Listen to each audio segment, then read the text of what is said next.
Start our show with our first guest who comes from a place that helps out those going through a hard time, an end-of-life doula collaborative with workshops coming up to make it easier for those dealing with a loss of life in their own. Darla, thank you so much for joining us. Thank you for having us. We appreciate it very much. Okay, let's hear what you got to talk about today. Absolutely. Yeah. So first of all, the End-of-Life Doula Collaborative is a group of end-of-life doulas, which if you don't know what that is, we can chat about that. Yeah. And we have some community members as well, just committed to helping our community, their loved ones, process through that like death, dying, grief, and loss, and have conversations that are hard to have. Not all of us want to talk about what that's going to look like. So we're just there to support people. We have several workshops that we're working through. We have some support groups where people can come into our center and receive support through, we have one that we partner with One Bright Star. Okay, yeah. And then also one for widows. And so we also have a death cafe. I think you guys shared that a couple weeks ago. Yeah. So that's a monthly event.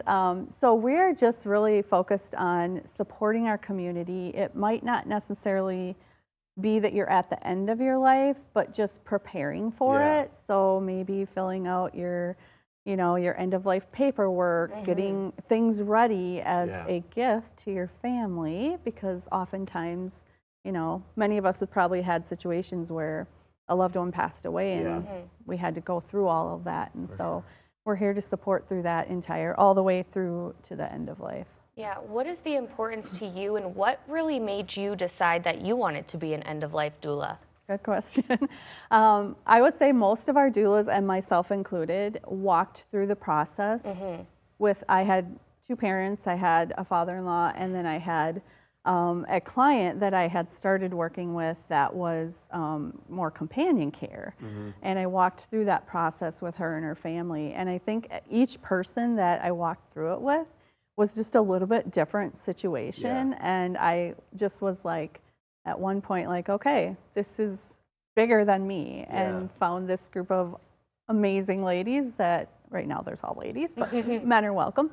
But just like found that this is actually something that people in our community are committed to. And so most of us do have that experience where it came, stemmed from supporting somebody through. Sure.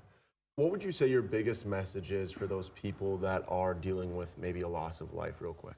Yeah, I think the biggest message is that you don't have to walk alone. Yeah. So we are here. We love to partner with hospice. We are not non-medical. So an end-of-life doula is a non-medical support person.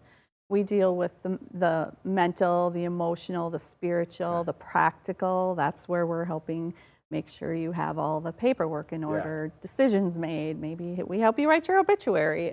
And then just knowing that the individual doesn't have to walk alone, but neither does their loved ones.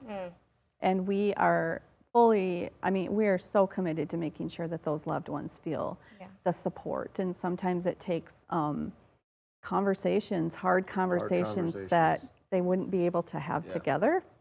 If someone wanted to learn more, find you, or come to an upcoming event, how can they do so? Absolutely. So our next event is tomorrow night, and that is an event called Regrets I Have a Few.